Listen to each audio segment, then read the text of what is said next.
사랑과 은혜가 풍성하신 아버지 하나님, 주님께서 세우신 이 거룩한 교회에 대해서 저희가 함께 나누려고 합니다. 주님, 저희들 가운데 귀한 은혜들을 더하여 주시고 성령님, 저희에게 깨달을 수 있는 지혜를 주셔서 주님이 세우신 이 몸된 교회의 참된 의미와 그 교회의 소중함을 저희가 깊이 누리고 나눌 수 있는 귀한 시간 되게 도와주시기를 기도합니다. 감사드리며 예수님의 이름으로 기도드립니다. 아멘. 그럼 이제 본격적으로 교회론 강의를 시작하기 앞서 제가 질문이 하나가 있는데요. 혹시 교회가 언제부터 시작되었을까요? 역사 속에서? 교회의 처음 시작. 예? 중세. 중세 시대 때 교회가 있었죠. 예, 근데 시작은 좀 중세보다 좀 더 먼저이지 않을까요? 성경 속에서 어떤 특정한 사건 이후에 교회가 세워졌다라고 우리가 확인할 수 있는데. 오순절 성령 강림. 예, 맞습니다. 예. 오순절 성령 강림 사건 이후에 이제 우리가 말할 수 있는 이제 조직적인, 오늘날 의미에서의 어떤 이 정식적인 교회가 시작됐다라고 우리가 말할 수가 있어요. 그런데 이제 그러면 그 전에는 교회가 없었느냐? 그렇지도 않죠. 구약에는 교회가 없었을까요? 구약 시대 때는? 네. 있었죠. 아브라함으로 시작돼서 이스라엘 12지파가 구약의 교회의 모습이었죠. 교회였고, 또 예수님 당시에, 그러니까 오순절 성령 강림 사건은 예수님께서 승천하시고 난 뒤에 일어난 이제 사건이잖아요. 그러니까 예수님이 살아계셨을 당시, 그 당시에도 잠재적인 교회, 그러니까 예수님과 함께하는 그 제자들의 모임, 공동체, 그걸 가리켜서 이제 우리가 잠재적인 교회라고 할 수가 있겠죠. 그러나 교회가 정식적으로 우리가 부르고 있는 기독교 혹은 이제 그리스도의 교회라고 이제 볼 수 있는 그 출발이라고 할 수 있는 것은 이제 오순절 성령 강림 으로 말미암아서 시작됐다라고 이제 우리가 확인해 볼 수가 있는 거예요. 물론 이제 이 교회라는 것은요, 이미 영원 전부터 하나님께서 이 세상을 창조하시기 전부터 그 하나님의 그 영원한 작정, 그 뜻, 그 경륜 안에서 이 예수님을 통해서, 예수님의 그 구속의 사건을 통해서 이 교회가 이 세상 가운데 세워지게 되도록 그렇게 하나님이 이미 정하셨죠. 그렇게 정하셨고, 그 정하신 일이 오순절의 성령 강림 사건으로 어떻게 된 겁니까? 실제적으로 이제 나타나게 된 것이다라고 볼 수가 있어요. 그래서 따라서 우리는 이제 우리가 전 시간에 구원론을 배웠잖아요. 구원론이 이제 우리 전 생애에 걸쳐서 삼위 하나님께서 우리 가운데 행하시는 참으로 놀랍고 은혜로운 그 하나님의 주도적인 행위를 가리켜서 우리가 구원이라고 얘기했고, 그리고 이 구원론을 자세히 우리가 살펴보면 이 구원론은 성령 하나님의 역사, 그러니까 예수 그리스도께서 이루신 그 구속의 사역을 우리에게 주관적으로 적용시키시는 이 성령님의 이 사역에 관해서 우리가 배웠다라고 할 수 있기 때문에 구원론을 다른 말로 뭐라고 부른다고 그랬습니까? 성령론이라고도 부를 수 있다라고 얘기했죠. 그러니까 이제 우리가 이제 구원론을 배웠는데, 이 구원론의 결과로, 그러니까 이 성령님의 사역의 결과로 말미암아 결국에는 이 땅에 뭐가 생긴 겁니까? 교회가 생겨나게 된 거죠. 교회. 그러니까 우리가 구원론과 이 교회론이 따로 별개로 떨어져서 이해할 수 있겠습니까? 없겠습니까? 없습니다. 우리가 구원론을 배웠기 때문에 그 구원론의 이해에 대한 바탕을 가지고 우리가 이제 이 교회를 이해해야 한다라는 거죠. 그래서 제가 지난 시간에 짧게 말씀을 드렸지만, 교회는 우리의 필요에 따라서 우리가 하나님을 섬기기 위해서, 하나님께 헌신하기 위해서 세운 게 아니다. 교회는 하나님께서 하나님의 놀라우신 뜻과 계획 가운데 하나님의 사역을 위해서 누가 세우신 겁니까? 하나님께서 세우신 거라고 우리가 배웠죠. 그래서 하나님의 은혜로운 사역과 관련해서 그 하나님이 우리에게 구원을 주시고 이 구원을 바탕으로 하나님의 놀라운 사역을 위해 이 땅에 교회를 세우셨다라는 이 관점으로 우리가 이제 교회론을 이해해야지 우리가 이제 교회에 대해서 올바른 이해를 가져볼 수 있다라고 이제 말씀을 드립니다. 혹시 여러분들 그 오순절파라고 들어보셨어요? 오순절파 안 들어보셨어요? 그러면 이제 조금 더 쉬운 말로 순복음 교회 계열, 순복음 계열, 예, 순복음 계열이라고 이제 표현합니다. 오순절파를요. 이제 이 오순절파는요, 이 성령님을 어떻게 이해하는가? 예, 성령님을 어떻게 이해하고 있냐면 이 성령님은 그리스도와 예수 그리스도와 별개로 이 세상 가운데 오셨다라고 보는 거예요. 결국 그들은 예수님을 믿음으로 말미암아 주어진다라고 얘기하지만, 그러니까 이 성령님의 사역과 예수님의 사역은 따로 별개로 구별할 수 있을 정도로 큰 연관성이 없다라고 얘기를 해요. 예컨대 이제 이거는 이제 이 오순절파, 그러니까 순복음 계열이라고 표현할 수 있는 그 오순절파뿐만 아니라 우리가 구원론 시간에 배웠던 알미니안, 예, 결국에는 이제 행위구원이라고 얘기했죠. 그 알미니안파도 동일한데 이 성령님을 어떤 식으로 이해를 하냐면 우리가 흔히 세대주의라고 합니다. 세대주의라고 들어보셨어요? 예, 안 들어보셨죠? 이게 뭐냐면 구약 시대는 성부 하나님의 시대. 그리고 신약 시대 예수님께서 오실 때까지는 누구 시대? 성자 하나님이신 예수님의 시대. 그리고 그 이후는 누구의 시대? 성령 하나님의 시대. 이렇게 세대를 나눠서 이렇게 이제 이해를 하는 거예요. 근데 우리가 삼위일체 하나님을 배웠고 창조 사역과 그분의 구속 사역과 이 모든 이 종말론까지 모든 사역 가운데 삼위 하나님이 따로따로 일하십니까? 우리가 배웠죠. 예, 언제나 함께 하신다라고 배웠죠. 그렇기 때문에 이 세대주의는 사실은 잘못된 관점인데 이들의 주장은 이제 어떻게 하냐면 아까 전에도 말씀드렸지만 구약은 성부의 시대라고 얘기를 하고 그 다음에 신약은 성자의 시대 그리고 그 다음에는 성령 시대라고 주장을 해요. 예, 그래서 우리가 제일 초보적인 신앙의 상태, 그 단계가 바로 성부 하나님만을 믿는 그 신앙의 단계가 가장 초보적인 우리의 신앙의 단계다라고 얘기해요. 그래서 그 우리 사도행전에 보면은 최초로 그 이제 백부장인 고넬료 아시죠? 고넬료가 성부 하나님을 믿고 있었잖아요. 그냥 유대교를 믿고 있었던 거죠. 유대교 하나님을. 그러니까 그 그리스도인은 아직 아니었던 거예요. 고넬료는. 예. 그런데 이방인으로서 유대교의 신앙을 가졌던 그 고넬료의 신앙, 그러니까 성부 시대에 가졌던 가장 낮은 신앙의 수준이 그 고넬료의 신앙과 같은 것이라고 얘기를 하고요. 그 다음에 이제 성부 하나님을 믿었는데 그 하나님으로도 구원에 이르지만 이제 그 다음 단계가 뭐냐면 예수 그리스도를 믿게 되는 것이다 라고 얘기를 해요. 예. 예. 그래서 고린도 교회의 교인들과 같이 이제 예수님을 이제 비로소 믿게 돼서 뭐 이제 예수님을 따르게 된 그런 부류들을 말하는 거죠. 그렇게 이제 설명을 합니다. 예. 그리고 이제 그 다음에 성령의 시대로서 이 성령 하나님을 고백하고 성령 하나님을 신앙하는 그 단계를 신앙의 제일 높은 단계라고 말하고 이때가 가장 성숙한 그리스도인이다라고 얘기를 해요.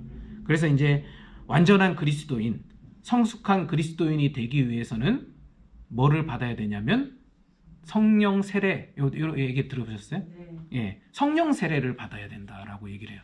그래서 성령 세례를 우리가 어떻게 확인하느냐? 이제 오순절파가 이제 가장 이제 그 성령 세례를 받은 증거로 가장 확실한 증거는 뭐다라고 얘기하냐면 오순절 성령 강림 사건 때 그 제자들이 어떻게 됐죠? 마가의 다락방에서 성령이 불같이 임하고 나서 방언을 했잖아요. 그러니까 이제 이 방언을 성령 세례의 이제 증거라고 이제 얘기를 해요. 그래서 이제 막 방언하라고 이제 그렇게 강조를 하죠. 순복음 교회나 이제 오순절파들은. 그런데 그게 참 아이러니하게도 제자들이 한 방언은 어떤 방언이었어요? 성경 말씀 자세히 읽어보시면 진짜 외국어였습니다. 외국어.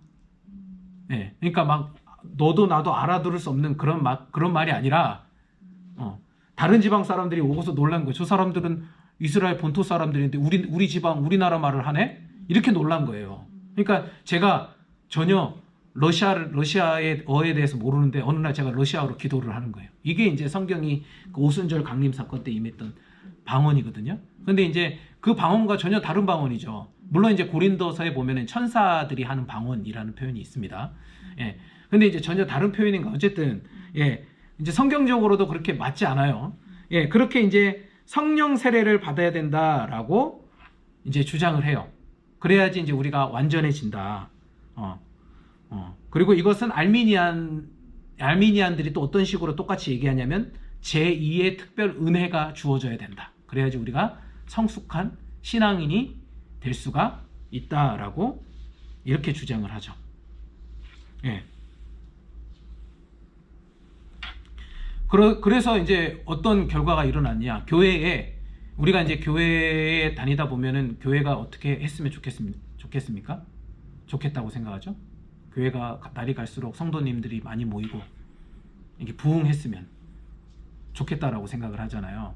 그러니까 이제 교회의 부흥, 이것을 위해서 성령 충만을 외치고 성령 세례를 외치지만 참된 교회의 부흥이 무엇인지를 모르고 단순히 뭡니까? 열정적으로, 예, 이게 성도의 수, 예, 축복, 교회의 성도들이 많은 축복을 받고 누리면 그러면 교회의 부흥이다 라고 생각하는 오류에 빠지게 된다는. 그리고 우리 여러분들은 장로교 교회잖아요. 이 장로교 교회 전통 안에도 이 오순절파의 영향으로 말미암아 그런 것들이 침투해가지고 우리가 이제 이 교회의 부흥과 성령 충만이라는 이 개념들에 대해서 계속해서 오해를 하고 있었던 거죠. 예. 그러면 이제 우리가 이제 좀 더 정확하게 그럼 성경적으로 성령 강림과 이 그리스도께서 이 성령님을 통해서 세워진 이 교회가 어떤 관계를 가지고 있는가를 우리가 이제 본격적으로 살펴보자면, 예. 성경은 교회를 뭐라고 얘기하냐면 그리스도의 몸이다라고 얘기를 합니다. 그리스도의 몸. 그리고 예수 그리스도는 교회의 뭐다? 머리시다라고 얘기합니다. 예. 그렇기 때문에 성령님께서 오심으로 이 교회가 이 세상 가운데 실제적으로 발생했다라고 우리가 아까 전에 제가 말씀드렸죠. 그렇게 보는데 그러면 그 일을 위해서 성령님께서 그냥 이 땅에 오시기만 하면 될까요? 그냥 오시기만 하면 되는 거예요? 그 일이 이루어지는 거예요? 예. 그러니까 우리가 분명히 알아야 될 게 뭐냐면 오순절의 사건은요, 그냥 성령님께서 이 땅에 오셔서 교회가 세워진 게 아니라 오순절 사건은 예수 그리스도께서 행하셨던 그 구속 사역과 분리된 채로, 구분된 채로 독자적으로 성령님이 그냥 혼자 오셔서 교회를 세우신 일이 아닌 거예요. 그런 사건이 아니라는 거예요. 예. 그러니까 성령님이 이 땅 가운데 오셔서 교회를 세우실 때 뭐를 항상 함께 하시느냐면 예수 그리스도께서 행하셨던 우리의 구원을 위해서 행하셨던 일들, 예컨대 십자가라든가 십자가의 사건과 부활 사건이라는 이 예수님의 구속 사역의 연장이었고 그 예수님의 구속 사역을 완성하기 위해서 성령님께서 오셨다라는 거예요. 그러니까 예수님의 사건과 분리된 채로 성령님께서 단독적으로 오셔서 이 세상 가운데 교회를 세우신 게 아니라 이 예수님이 이루어 놓으신 이 구속의 사역을 이 구속 사역의 연장 시점이고 동시에 이 구속 사역을 어떻게 하는 거예요? 완성하는 사건으로 오순절 성령 강림 사건이 있었던 거고요. 그리고 이 땅에 교회가 세워지게 된 것이다라는 겁니다. 예. 그렇기 때문에 성령님께서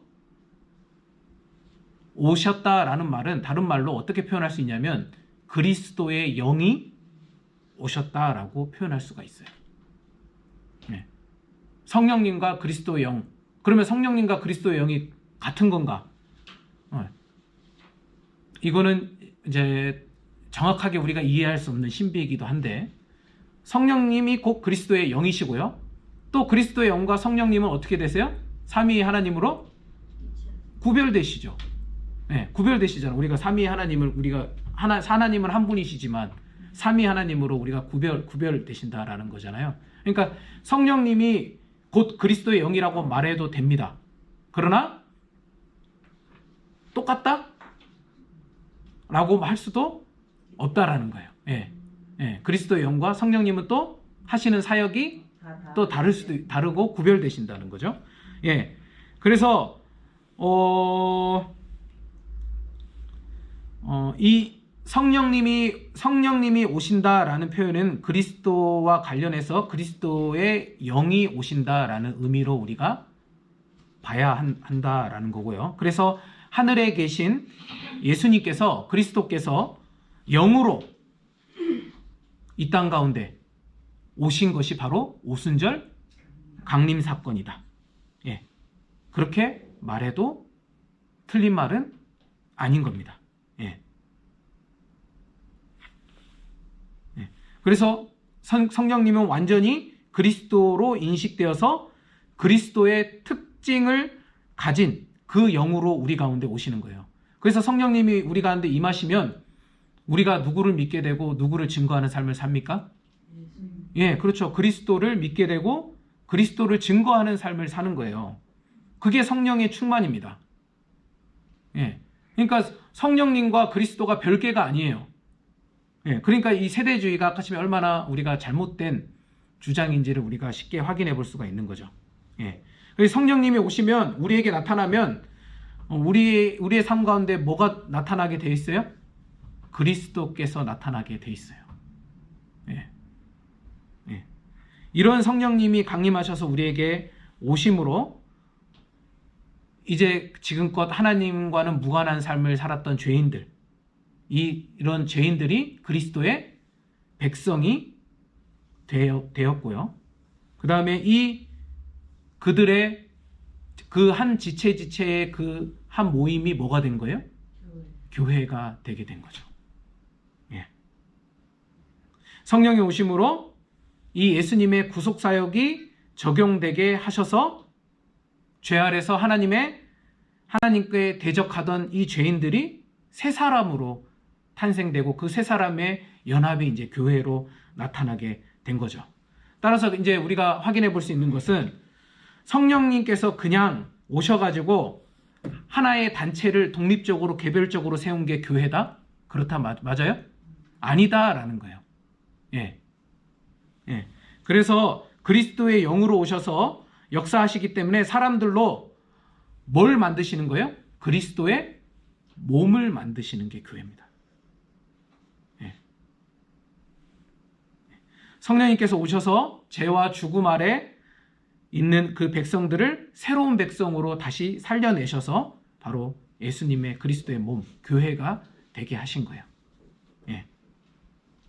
성령이 그리스도의 영이니까 이제 이 머리이신 그리스도의 몸된 이 교회와 이 머리이신 예수 그리스도와의 뭐가 되냐면 성령님께서 무슨 역할을 하시냐면 끈과 같은 역할, 고리와 같은 역할을 하시는 거예요. 그래서 성령님께서 우리가 성령님을 통해 구원받은 사람은 예수님과 어떻게 됩니까? 연합하잖아요. 예, 그리스도와 접붙임 되잖아요. 말씀해 보면요. 그러니까 그리스도와 연합된다라는 말의 의미가 이제 그렇게 되는 그런 의미인 거죠. 예, 그 몸된 교회에 우리가 서로 연합되는 거고, 그러므로 교회론도 방금 제가 말씀드린 이 성령론과 또 예수님의 행하신 그 구속사역과 함께 우리가 이해를 하고 있어야지 바른 이해가 될 수 있다라는 것을 말씀드리면서 이제 본격적으로 교회론에 대해서 시작하도록 하겠습니다. 그러면 이제 교회라는 이제 우리가 이제 단어를 사용하고 있는데요. 이 교회라는 말의 의미가 무슨 의미인 줄 아세요? 교회. 이게 한자로 하면요, 가르칠 교자고 모일 해자잖아요. 함께 모여서 가르침을 받는 그게 한자어 말로는 교회거든요. 예, 교회가 혹시 원어로 뭐라고 하시는지 혹시 아시는 분 계세요? 헬라어로? 아마 제가 말씀드리면 아마 들어본 적이 있으실 거예요. 에클레시아. 예. 에클레시아입니다. 에클레시아. 들어보셨죠? 네. 예. 이 에클레시아가 어떤 뜻이냐면요. 에크. 그러니까 이 헬라어로 원모스로부터 밖으로부터.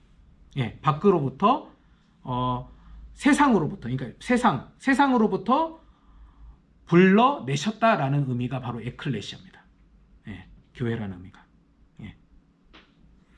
그리고 게르만 게르만족들이 이제 그 사용하고 있었던 그 단어가 이제 변형된 게 오늘날 우리가 영어로 사용하고 있는 철치라는 단어, 교회죠. 예. 이 교회라는 뜻은요, 이 철치라는 뜻은 주님께 속한 것 혹은 주님의 소유라는 의미입니다.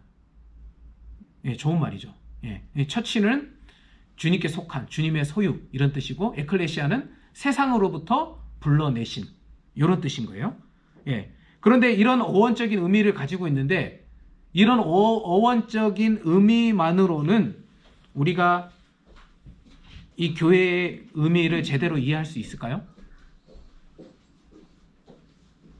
예. 이 어원적인 의미로만 보면 교회는 어떤 의미냐면, 세상에서 불러내어 뽑아 예수님께서 자신의 소유로 삼은 모임 혹은 단체, 이런 뜻이 이제 교회잖아요. 그런데 이 의미가 우리 성경에서 말하는 교회를 충분히 설명할 수 있느냐? 그렇지가 않다라는 거예요. 그래서 우리가 이제 성경적인 의미로서 좀 더 이 교회라는 의미를 좀 더 확장해서 이해를 해보자면, 예, 이 교회는 하나님께서 부르심으로 시작된 거죠. 하나님께서 부르심으로.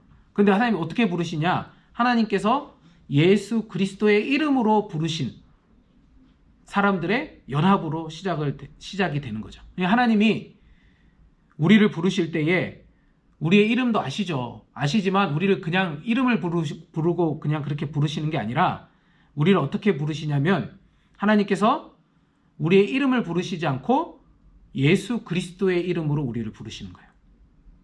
예. 우리를 보실 때 우리의 연약함, 우리의 죄된 속성을 보지 않으시고, 하나님께서 우리를 어떻게 보신다고 그랬어요? 예수 그리스도가 우리를 덮고 계시기 때문에 예수 그리스도를 우리를 보신다라고 말씀드렸잖아요. 우리 구원론 배웠죠. 예. 그렇듯 예수님이 우리의 이름을 부르실 때, 하나님의 이름을 부르실 때 예수 그리스도의 이름으로 우리를 부르세요. 예. 그리고 그렇게 예수 그리스도의 이름으로 불려진 우리를요, 어떻게 하시냐면 예수 그리스도의 피로 씻어주세요. 예. 하나님께서 부르신 그 사람들을, 죄인들을 그냥 그대로 두시는 게 아니라 새 사람을 만드시잖아요. 우리 구원론에서 배웠죠. 하나님께서 행하시는 놀라운 역사에 대해서. 그 새 사람으로 만들기 위해서 하나님께서 그 죄를 씻으시는, 예수 그리스도의 보혈로 죄를 씻으시는 일을 하셨는데, 이 일을 통해서 된 그것이 교회냐? 세상 사람들은 이제 이렇게 얘기해요. 교회는 이렇게 예수 그리스도의 이름으로 예수 그리스도를 믿고 죄 사함을 얻어서 교회에 함께 모이면 그게 교회다라고 이까지 딱 얘기를 해요. 그러나 그까지만 얘기하면 온전한 교회가 아니에요. 그래서 한 가지를 더 우리가 성경적으로 찾아봐야 되는데, 교회는 아까 제가 말했죠? 예수 그리스도를 머리로 한 뭐라고요? 예수님의 몸이다라는 개념까지도 우리가 추가적으로 생각해 봐야 되는 거죠. 그러니까 그리스도의 몸에 접붙임된 지체들을 교회라고 할 수가 있죠. 예. 이 일은 성령님께서 행하시는 일이시죠. 그래서 성령님께서 사람들을 예수 그리스도의 이름으로 불려내고 그분의 보혈의 피로 죄를 씻은 사람들을 예수 그리스도와 연합하는 거죠. 몸에 접붙이는 겁니다. 이것은 그냥 우리가 용접하듯이 그냥 탁 붙이는 게 아니라, 이제는 생명을 함께 나누는, 생과 사를 함께하는 유기적인 연결체, 연합, 이렇게 표현할 수가 있죠. 그러니까 제가 여기 핸드폰하고 볼펜 있으니까 이걸 그냥 이렇게 붙였다, 이런 개념이 아니라는 거예요. 생명을 함께하고, 맞죠? 함께 소유하는 그런 정말로 살아있는 유기체적인 이제 연합을 의미하는 거죠. 그래서 성령님께서 우리를 어떻게 합니까? 예수 그리스도의 그 생명에, 그 예수 그리스도의 영광에, 그리고 예수 그리스도의 고난에 우리를 함께 어떻게 하십니까? 예, 참여시키는 거죠. 이게 이제 성령님께서 하시는 몸에 접붙인다라는 표현인 거죠. 그렇게 예수님께 접붙임 바 된 자들의 모임이 결국 뭐다? 교회다라는 거예요. 이게 이제 성경적인 의미에서의 교회다. 그래서 종합적으로 교회는 뭐냐? 바로 그리스도의 몸이다라고 할 수가 있습니다. 앞에서 제가 말씀드린 이 세 가지를 종합해서 교회의 정의를 내려보자면 교회는 하나님께서 예수 그리스도의 이름으로 부르셔서 예수의 피로 구속하여 예수 그리스도의 몸에 심으신 자들의 연합이다라고 할 수가 있는 거예요. 이래야지만 우리가 교회의 참된 정의를 내릴 수가 있는 겁니다. 성경적인 정의를. 예. 그러므로 교회는 그리스도의 몸이다라고 할 수가 있어요. 네. 그러니까 어느 면에서는 교회와 그리스도가 어떻게 하는 겁니까? 연합했기 때문에 그리스도가 곧 교회요, 교회가 곧 그리스도다라고 말할 수가 있는 거죠. 그래서 여러분들 아실지 모르겠지만 위대한 종교개혁가 칼빈이 교회를 가리켜서 이런 표현을 했습니다. 어머니 하나님이다. 어머니 하나님이다. 네. 교회가 뭐다? 예수 그리스도의 은혜로 말미암아 모인 이 성도들을 어머니의 역할이 뭡니까? 자식들을 품고 양육하고 이런 역할을 하잖아요. 그 교회가 곧 성도들의 무슨 역할을 하는 거예요? 어머니와 같은 역할을 한다라는 의미에서 교회를 어머니의 하나님과 같다라고 표현을 한 거예요. 예. 그러니까 이 교회가 얼마나 성도들에게 있어서 소중한 것인지를 우리가 확인해 볼 수가 있죠. 여러분들 혹시 가나안 성도라는 말을 들어보셨어요? 예, 들어보셨죠? 예, 안 나가 성도. 예. 그분들의 심정이 충분히 이해가 돼요. 교회가 성경적이지도 않고 너무나 세속적으로 변해가고, 그래서 이제 교회의 목회자들이나 아니면 여러 사람들로부터 상처와 어떤 고통을 겪고 교회에 대한 그 마음이 닫혀진 상태로 더 이상 교회에 나가고 싶지 않으신 거겠죠. 예, 맞죠? 예. 충분히 이해가 갑니다. 그러나 교회를 떠나서는 성도가 자라나거나 성도가 존재할 수가 있나요? 우리가 교회론의 관점에서 보면 예, 없다라는 거예요. 안타깝지만 예. 예. 우리가 나를 잘 키워주는 어머니도 있지만 때로는 조금 자기 일 한다고 좀 양육에 소홀하는 어머니도 있을 수 있죠. 그렇다고 해서 어머니가 아닌 겁니까? 나한테 어머니 아니야, 당신은 어머니 아니야, 이렇게 얘기할 수 있나요? 예, 그렇게 얘기할 수가 없는 거죠. 그러니까 우리가 교회의 관점을 어떻게 바라봐야 할지. 교회는 성도가 이 교회를 떠나서는 성도일 수가 없는 거예요. 이런 의미에서. 예, 나중에 우리가 교회의 성격에 대해서 쭉 배울 거지만 여기서 말하는 교회는 눈에 보이지 않는 교회이기도 하고 눈에 보이는 교회이기도 합니다. 이건 좀 뒤에 가서 제가 설명을 해드릴게요. 그래서 이것을 좀 가리켜서 가시적 교회, 비가시적 교회라고 표현을 합니다.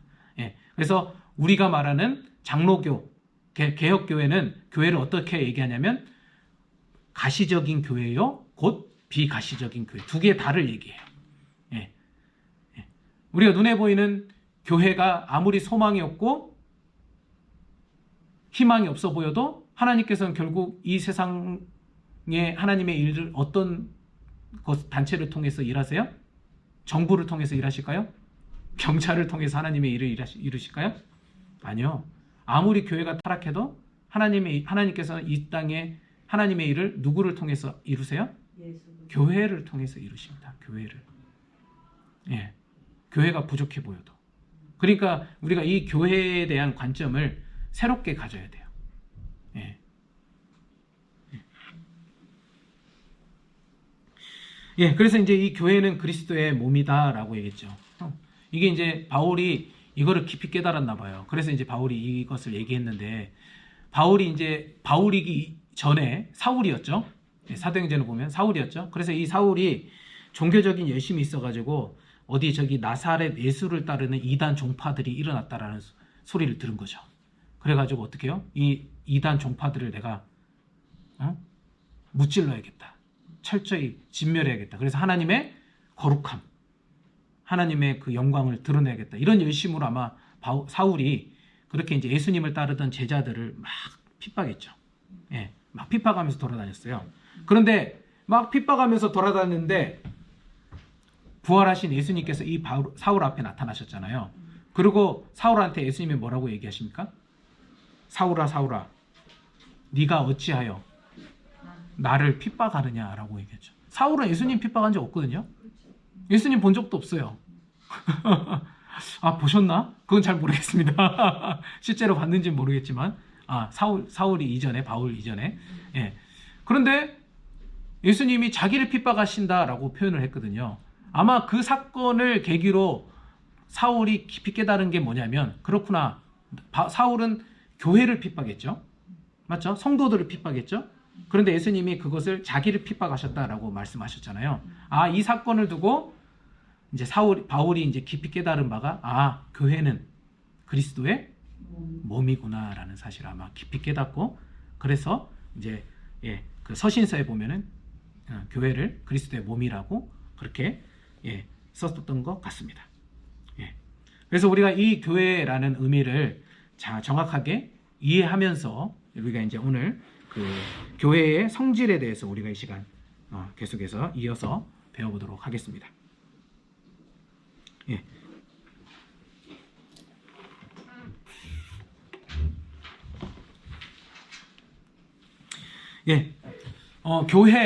교회가 가지고 있는 뒤에 특징을 보면요, 이제 보편성이라는 부분이 있는데, 이 교회는 보편적인 거죠. 시대와 연령을 초월해서. 이 보편성이라는 것은 아주 다양한 의미를 담고 있는데 아주 좋은 의미예요.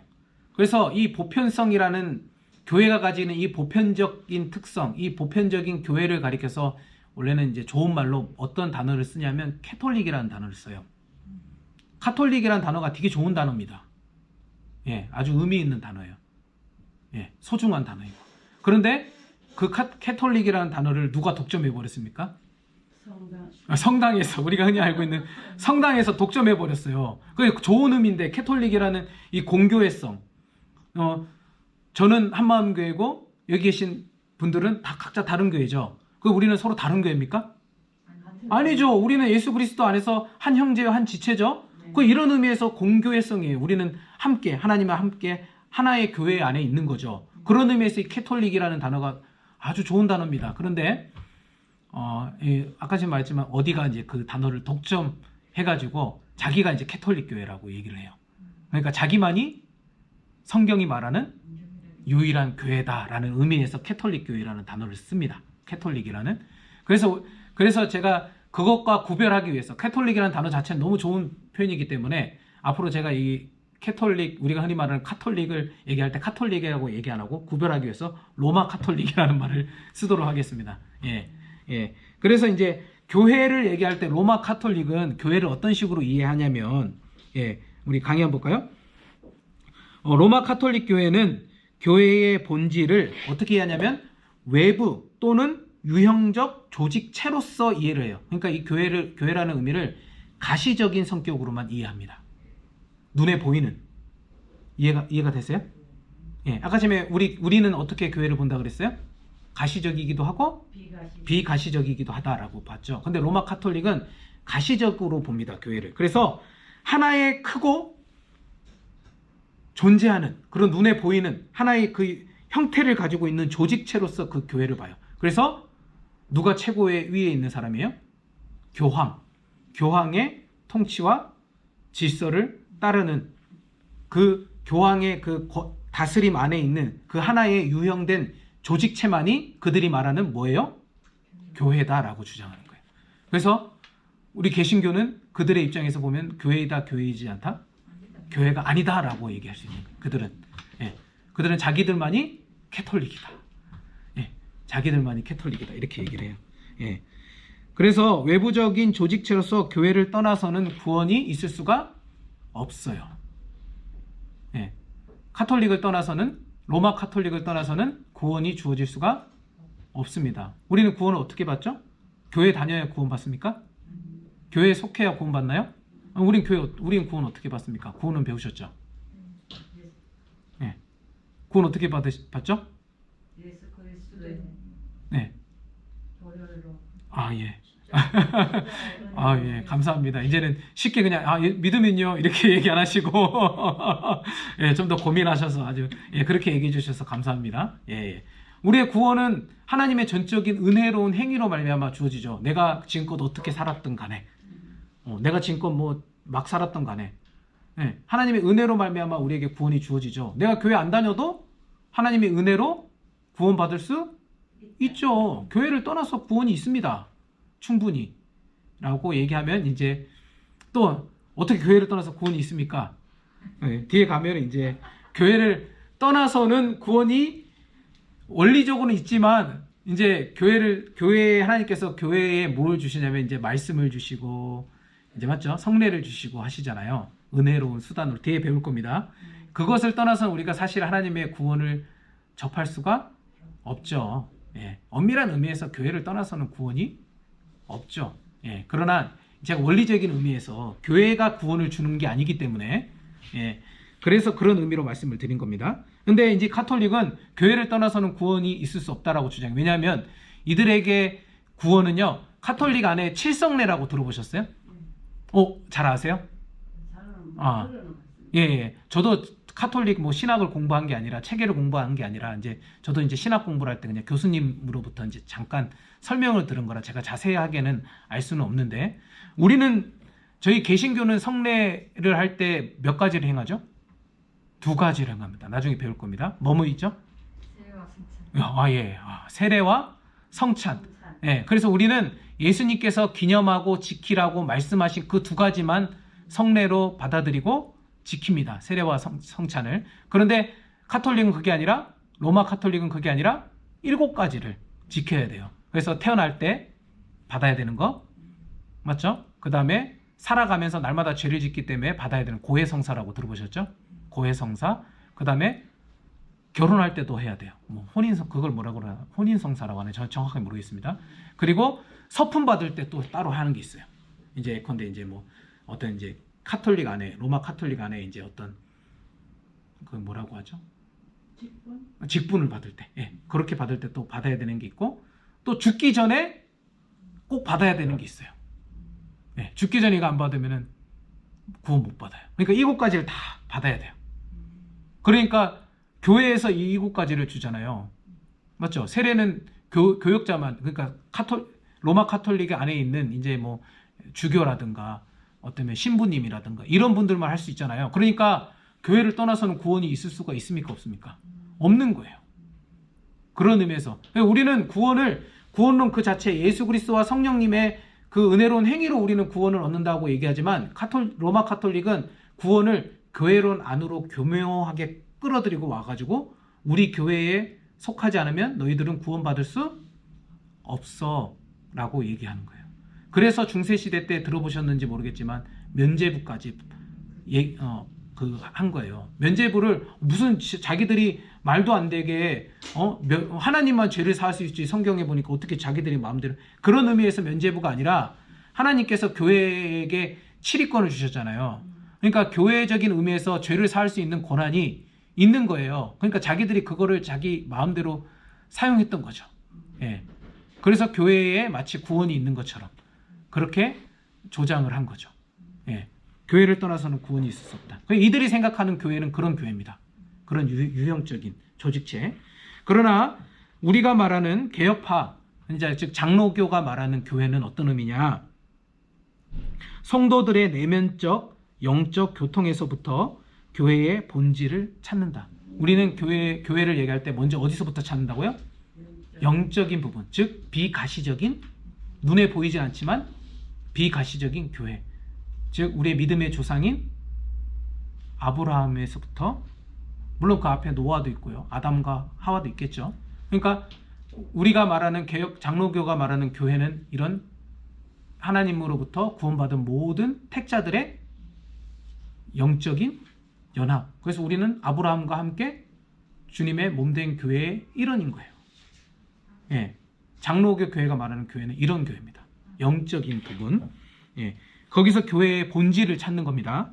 그리고 이 교회는 모든 시대의 모든 성도들 외에는 아무도 포함되지 않는다. 택자들만 이 교회의 연합에 포함된다는 거예요. 하나님께로부터 구원받는. 그리고 그곳 외에는 구원이 없다라고 하죠. 이런 의미에서 교회를 떠나서는 구원이 없어요. 이런 영적인 의미에서.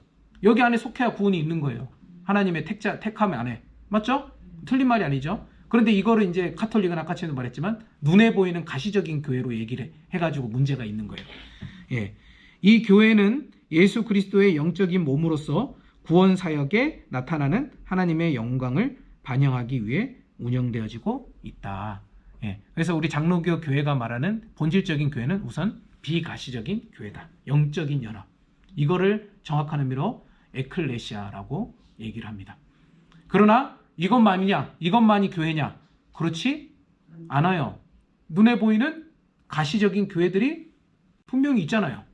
네, 그래서 그거를 가지고 이제 밑에 교회의 여러 가지 성격으로 우리가 생각해 볼 수가 있다라는 거예요. 조금 어렵지만 제가 최대한 쉽게 설명해 보도록 노력하겠습니다. 그래서 교회를 여러 가지 성격으로 어떻게 나누냐면은 전투적 교회와 승리의 교회라고 구별해서 얘기를 해요. 여기서 이제 전투적 교회는 뭐냐면요. 여전히 이 땅 위에서 영적인 전투 가운데 있는 교회. 예, 우리가 속해 있는 교회죠. 예, 맞죠? 예, 그래서 땅에 있는 교회는 거룩한 이 하나님의 부르심 앞에 그 전쟁에 부름을 받아 악의 세력과 끊임없는 전투를 수행하는 그런 교회인 거죠. 예, 그러나 우리에게 약속된 교회, 그리고 이미 예수 그리스도의 승리로 말미암아 이미 천상에는 어떤 교회가 있습니까? 승리의 교회가 있는 거예요. 승리의 교회. 예. 그래서 천상의 교회는 승리의 교회가 된다라는 거죠. 그리고 거기서는 장검이 종려나무로 함성이 승리의 노래로 십자가는 면류관으로 배치된다. 예. 우리가 이해하는 교회는 전투하는 교회와 승리하는 교회. 둘 다 전투하는 교회는 교회가 아니에요? 아니죠. 그것도 교회입니다. 예, 분명히 교회라고 얘기하고 있어요. 단지 성격이 다른 거죠. 예, 그래서 전투하는 교회에서 우리가 뭘 확인할 수 있어요? 가시적인 교회를 확인할 수 있죠. 눈에 보이는 교회. 그리고 천상의 교회에서 승리하는 교회에서 비가시적인 성격을 동시에 가지고 있는 교회를 확인해 볼 수가 있는 거죠. 그리고 그것은 다음에 더 구체적으로 자세하게 설명합니다. 그래서 교회는 어떤 교회가 있냐면 유형의 교회와 무형의 교회. 무형의 교회가 눈에 안 보인다라고 해서 그러면 눈에 안 보이는 교회니까 꼭 하늘에만 있는 교회냐? 그렇지 않아요. 무형의 교회는 이 지상의 교회에서도 적용이 됩니다. 자, 그래서 계속 읽어볼게요. 교회가 무형의 교회라고 불리는 것은 교회가 본질적으로 영적이어서 육안으로는 식별될 수 없고 누가 속하였는지 아무도 결정지을 수가 없기 때문에 우리가 무형의 교회라고 얘기를 합니다. 그러나 이 무형의 교회는 어디 안에만 있습니까? 어디 안에만 있겠어요? 이 무형의 교회는. 신앙 고백과. 그렇죠. 유형의 교회 안에서만 있는 거예요. 이 무형의 교회가 유형의 교회를 떠나서 있을 수 있어요? 없습니다.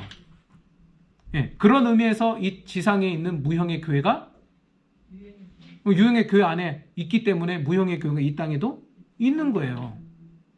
예, 이해가 되세요? 네. 그래서 교회 안에는 우리 그 예수님의 말씀에 보면 알곡과 가라지 비유 아시죠?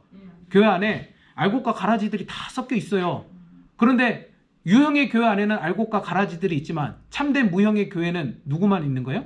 알곡들만 있는 거죠. 그리고 그 유형의 교회 안에 무형의 교회가 있는 거죠. 그러니까 무형의 교회를 이 땅에서도 우리가 확인할 수가 있는 겁니다. 그래서 이 무형의 교회는 신앙 고백과 행위, 말씀과 성례에서 또는 외형적인 조직 또는 정치에서 유형적으로 변화되는 것을 무형의 교회다라고 얘기를 하죠. 예. 이 땅에 생겨난 모든 가시적인 보이는 유형의 교회는 어떻게 시작됐습니까? 그렇죠. 무형의 교회. 하나님의 은혜로 말미암아 우리에게 신앙의 고백이 공동체적으로 형성됨으로 말미암아 시작되게 된 거잖아요. 그러니까 무형의 교회가 유형의 교회로 바뀌게 된 거죠. 예. 네. 좀 어렵죠? 예. 재밌습니까? 예. 다행입니다. 예. 다음으로 유기체로서의 교회와 조직체로서의 교회. 이 경우에는 이제 유형의 교회만 해당되는 얘기예요. 유형의 교회. 예. 그래서 조직체로서의 교회는 교회 안에 우리가 가시적으로 존재하는 이 조직체로서의 우리 교회가 있죠. 한마음교회면 한마음교회. 예. 예. 뭐 동훈교회면 동훈교회. 예, 이런 식으로 조직체로서 교회가 존재하잖아요. 그 교회 안에는 뭐가 있습니까? 직분과 직위가 있고요. 그 다음에 말씀과 성례의 집행이 있고요. 그 다음에 나중에 우리 다음 시간에 배울 겁니다. 교회의 정치라는 게 있습니다. 예, 여기서 말하는 정치는 여러분들이 나쁜 의미로서 무슨 교회 안에서 정치를 하냐 그런 의미로서의 정치가 아닙니다. 예, 사람들이 함께 모여서 살아가는 모든 곳에는요 정치로서의 행태가 조직체 안에서 존재하게 되죠. 예, 그런 것을 말하는 겁니다. 예, 그래서 교회 정치의 일정한 형식에서 유형적이다. 눈에 보이는 거예요. 예, 무형교회라고 해서 그러면 교회는 눈에 안 보이느냐? 그렇지 않아요. 우리가 속해 있는 교회는 눈으로 볼 수 있는 가시적인 교회인 거죠. 예, 그러나 이 모든 것이 없다고 할지라도 교회에 목사님이 없다고 또 말씀과 성례의 집행이 없고 직분이 없어도 어떻게 해요? 교회는 신자의 교통적인 생활, 함께 나누고 떡을 떼고 교제하는 이런 생활, 그리고 신앙 고백, 그 다음에 세상에 대한 어떻게 해요? 공동체적인 관점이나 태도, 이 세상을 향한, 맞죠? 이 세상을 우리가 이 세상에 속해 살지만 세상과는 구별된, 그러나 하나님께서 이 세상을 버리지 않고 사랑하셨던 것처럼 우리 또한 이 세상을 사랑하고 예수님께로 그들을 인도해야 하는 그런 세상에 대한 공동적인 태도 있죠. 공통적인 그런 것들을 설명합니다. 예, 그런 태도에서 곧 유기체, 살아있는 조직체로서, 예, 그냥 죽어있는 그냥 집단이 아니라 살아있는 유기체로서의 신자 공동체로서 유형적인 것이 바로 교회다라고 합니다. 네, 네, 교회의 성격에 대해서 중요한 건 뭐예요? 우리 장로교에서는 교회를 중요한 건 이겁니다. 비가시적인 것을 본질로 하지만 그것만을 얘기하는 게 아니라 가시적인 것도 중요하게 하는 거예요. 예, 예. 근데 카톨릭은 어떻게 얘기한다고요? 로마 카톨릭은? 예, 눈에 보이는 교회, 그 하나의 교회, 그거를 주장한다라고 얘기하는 겁니다. 예, 그래서 교회의 정의, 그래서 무형교회는요, 하나님의 영으로 말미암아 부름을 받은 피택자의 단체 혹은 신자 모두, 아까 전에 말했죠? 이 영적인 교회, 맞죠? 에클레시아라고 얘기하는, 예, 그 교회의 본질을 얘기할 때 우리가 무형교회라고 얘기를 하고요. 무형교회라고 정의를 하고요. 그 다음에 그것만이 교회냐? 그렇지 않고 유형의 교회가 있죠. 그래서 성도들과 성도들의 자녀들과 함께 참 신앙을 고백하는 자들의 단체, 그리고 참 신앙을 고백하지 않더라도 그 안에 가라지들도 있겠죠. 그래서 보다 일반적인 의미에서 유형의 교회를 다 그렇게 포함해서 유형의 교회라고 우리가 얘기를 한다라는 거예요. 예. 그래서 이제 성경에 보면은 아까쯤에 교회는 본격적으로 시작된 것이 오순절 성령 강림 사건 이후부터 이 세상에 이제 본격적으로 시작됐다라고 얘기했지만, 성경에 보면은요, 구약 시대 때부터 교회가 있었죠. 그래서 여러 시대의 교회들의 모습이 어떤 식으로 나타났었냐면, 아브라함 때는 족장 시대 때는 그 족장 시대에 교회가 있었고요. 모세 이후 이스라엘이라는 민족적인 집합 형태로서의 교회가 있었고요. 네, 그 다음에 신약 시대, 우리가 흔히 알고 있는 오순절 성령 강림 사건 이후에 신약 시대의 교회가 이 세대 가운데 있었던 거죠. 네. 네, 이런 교회가 이런 성격들을 가지고 있습니다. 네. 그러면 이 교회라는 것이 가지고 있는 특징은 무엇인가? 특징. 예, 이게 중요한데요. 예. 첫 번째, 교회는 통일성을 가지고 있습니다. 교회의 통일성입니다. 통일성. 예. 즉, 교회는 한 몸이다. 예. 모든 신자를 회원으로 하는 예수 그리스도의 신비적인 지체다. 예. 우리는 지체죠. 교회 안에 속한 모든 이들은. 예. 예. 지체라는 말의 의미 아시죠? 예. 예. 손과 발과 다리. 예. 그래서 바울이 그러잖아요. 새끼손가락이 아픈데 엄지손가락 니는 편할 수 있느냐? 그럴 수 없잖아요. 지체는. 예. 우리는 한 몸을 이루고 있는 통일성을 가진 교회라고요. 예. 그런데 안타깝게도 저번에 누군가 제가 한번 그런 말씀을 하신 걸 들었는데 대구에서 가장 큰 교회가 있습니다. 성도님들이 제일 많이 모이는 교회가 있어요. 딱히 제가 말씀을 드리는 게 좀 많은데 그 바로 맞은편에 2층에 무너져가는 허름한 건물에 조그만 교회가 있는 거예요. 이걸 보고 너무 슬프셨대요. 그런데 그 큰 교회 다니시는 분들은 그걸 인식하지 못하겠죠, 전혀. 이게 교회가 하나님께서 예수님께서 허락하신 교회의 그 특성의 통일성, 한 몸, 한 지체라는 의미에서 그게 가능할까? 큰 교회 다니는 성도님들은 기쁘겠죠, 즐겁겠죠, 행복하겠죠. 그리고 그 반면에 그 조그만 허름해져 가서 언제 문 닫을지 모르는 교회에 다니는 성도들은 저 큰 교회를 보면서 부러워하기도 하고 시기하기도 하고 질투하기도 하고 그러겠죠. 그러니까 이런 것들을 봤을 때 교회가 우리가 뭔지를 알면은 이런 부분들이 이게 불편하게 우리가 인식이 돼야 돼요. 예. 교회가 이런 게 아닌데 예수님께서 자신의 피값을 주고 사신 그래서 성령님께서 세우신 예수 그리스도의 접붙이신 교회라는 것이 이런 게 아닌데 전혀 우리는 그 교회를 교회답게 생각하지 못하고 살아가고 있는 거예요. 그냥 우리는 뭐예요? 함께 모여서 이렇게 하는 열심을 내서 막 하는 교회. 예. 그런 의미에서 우리가 교회론의 의미에 대해서 잘 배울 필요가 있는 거예요. 예. 그런 교회를 보고 만약에 내가 큰 교회에 다니고 있다면 그런 교회를 보고 아파할 수 있어야 되는 거예요. 그리고 또 내가 만약 작은 교회에 다닌다면 큰 교회가 부럽다거나 그럴 이유가 없는 거예요. 사실은 그럴 필요가 없는 거예요. 자기가 속한 그 교회에서 하나님께서 맡기신 그 소중한 사역들을 감당하며 지체로 그곳에서 감사함으로 생활하면 되는 거죠. 예. 그런데 이런 것들이 우리 안에는 안타깝게도 우리 한국 교회 안에는 많이 부족하다라는 것이 이제 조금 씁쓸한 부분이죠. 예. 이 교회는 통일성이다. 그래 한 몸이다. 근데 로마 카톨릭은 이 교회의 통일성을 아까 지금 어떻게 얘기한다 그랬죠? 조직, 유형적인 하나의 교회. 자기 외에는 교회가 아니야.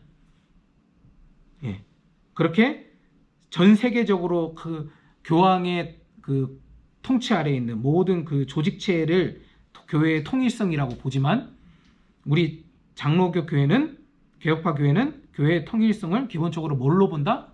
영적인 것으로 본다. 교회는 통일성을 가지고 있다.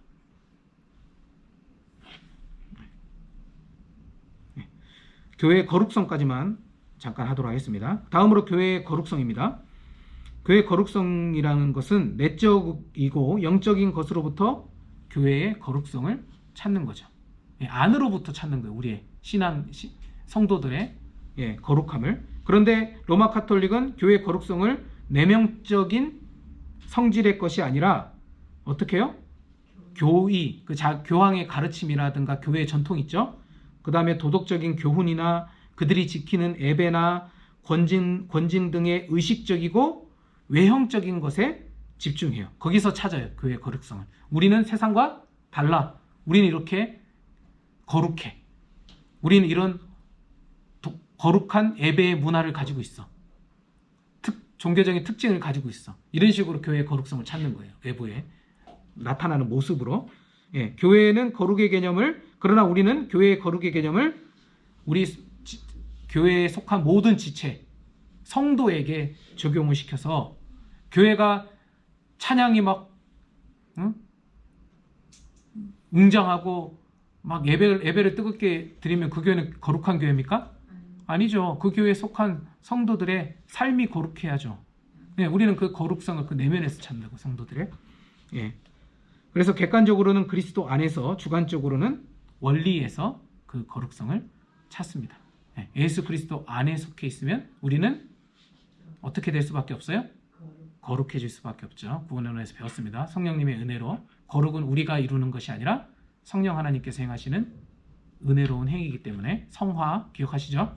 예, 그래서 우리는 원리적으로 그렇게 거룩을 찾습니다. 예, 이렇게 교회의 거룩성까지 잠깐 살펴보고요. 한 10분 쉬고 수업 다시 시작하도록 하겠습니다.